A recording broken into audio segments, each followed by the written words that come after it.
recording. Yes, we are recording. Alrighty, good day YouTube. Welcome back to my channel. Wysol here, and today I'm going to talk about monad. So I mentioned monad in a different video, and I thought I'd do a video explaining it because it is an important aspect of that video that I was doing. So I am walking the dog, / he's attached to me at the moment, so he can't go crazy man around squirrels. And I just wanted to kind of point out a little thing. So if you, go on Bobby, if you look around your areas where you live, you'll notice that trees and buildings and certain things have been placed in alignment, you could say. So behind me, there is 8 trees in a circle.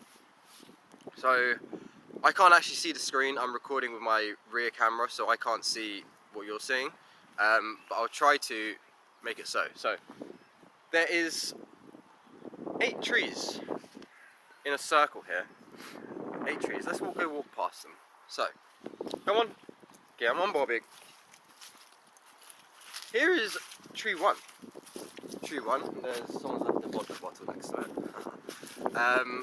Tree 2 over here.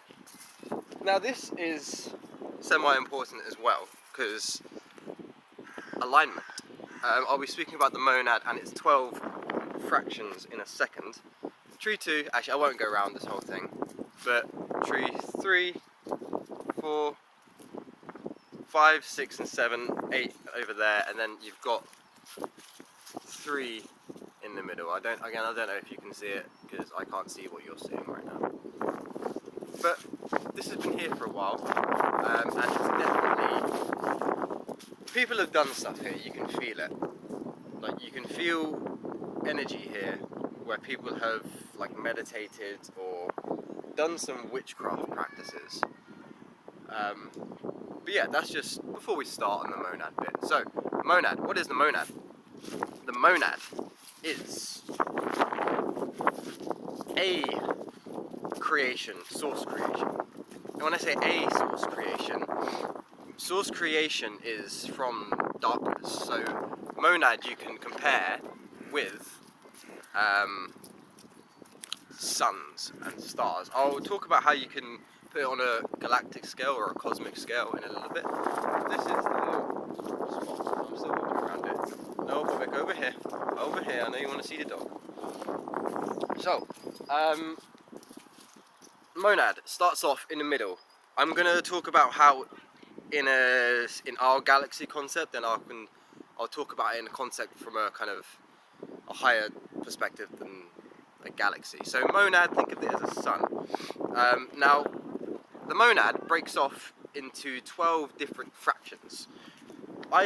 Within this galaxy and within our perspective, I like to call these the 12 houses of the astrology, or you could call them the 12 zodiac signs, but these are the Oversoul groups, okay? Now, the monad also is the higher self of your higher self, okay? So it's a closest point to source that you can get, okay? Well, very close.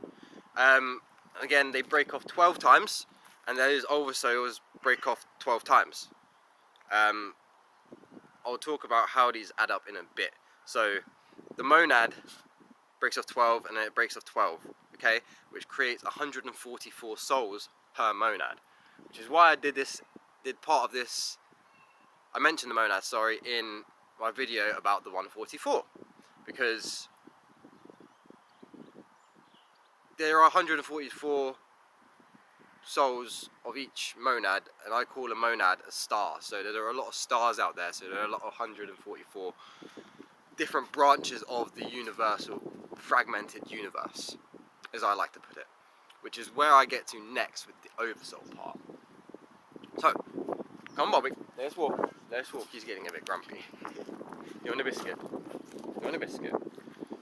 He wants a biscuit. Oh, Oversoul. The Oversoul is your higher self. It is your soul family as well. So when you can connect to your higher self, you start to connect to your soul family. You want to go and squirrel a bit? Come on. I might get pulled around in a sec. So you start to connect to your soul family. Now your oversoul, I like to call these, again within our galaxy, as the astrological signs. As you can guess, there are 12 astrological signs and 12 houses. So what are these 12 oversouls? These 12 oversouls are a fragment or a degree. I like to use the word degree because, like, when people say, I've got a degree, I'm very smart, like, cool, you got like 1 degree in 360 degrees. Anyway, they're fragmented. So the oversoul, think of monad projecting out different energies, and it's fragmented into, again, different energies. So an Aquarian energy, a Leo energy, a Taurus energy, and it gets fragmented out. And then the souls, which are our expressions, us, no, get out of the bush, which are us, express those energies, but in a different way, because we've all got intertwined energies with other oversoul groups. So, 1 second, sorry about that. Like I was saying, the oversoul is fragmented energy of the all. So, like I just said, to me, it is within our galaxy. You could call them the sun signs or the houses. I like to call them no, not the sun signs. Sorry, the astrological signs, or the houses. Sorry, my Sintanami wants me to hold him or her. I don't really know what gender it would be. So, hello Sintanami. We haven't got any light today, so I can't show you it properly, but yeah. The oversouls literally fragment. I'll speak about how I'm going to compare it to, like, the source creation, so the black primordial new, primordial darkness, where the light comes from. But that'll be after where I explain soul. So, what is your soul? The soul is your soul expression, or your solar expression, okay? So there is no other one of you, okay? I've read some things even on notable spiritual people like Bashar, where they're saying that your soul can be found around here in other people. That's not true. Your oversoul can, but not your soul. There is not another you with the same natal chart. Okay, if you don't know what a natal chart is, it's a birth chart. You're not going to find another person with the same birth chart as you, which means there is not another soul of you or a soul expression of you. Okay, you will meet soul family groups which are going to feel like you, but they're not you, the unique you. Okay, now your soul, I like to define this as your natal chart.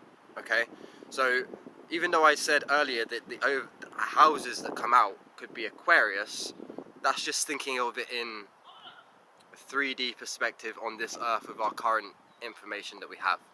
Okay, so what I mentioned earlier about thinking of it from a cosmic perspective, I like to think of the monad as the primordial darkness.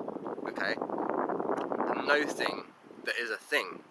Okay, and then I like to break it out into galaxies, and then from there I like to break it out into stars within those galaxies. So the monad, primordial darkness, oversoul, the galaxies, and then the suns, or the souls. Why do you think the Latin's called sun, soul? Souls are the expressions of the primordial darkness. Okay? But then again, you could take it into this perspective where the monad is the sun. The 12 fractions or fragments of it could be the houses that we follow in our astrological chart, or you could put them as planets. You could put them as planets, but we don't have 12 planets. You could then add asteroid belts in, and like Chiron and Lilith. You could do that, and then you could break that down into us being the soul expressions. But that's just my current gnosis on monad, souls, and oversouls. Anyway, I think that is it. Thank you for watching. Like, comment, and subscribe. Hit the notification bell if you haven't, and I shall see you next time.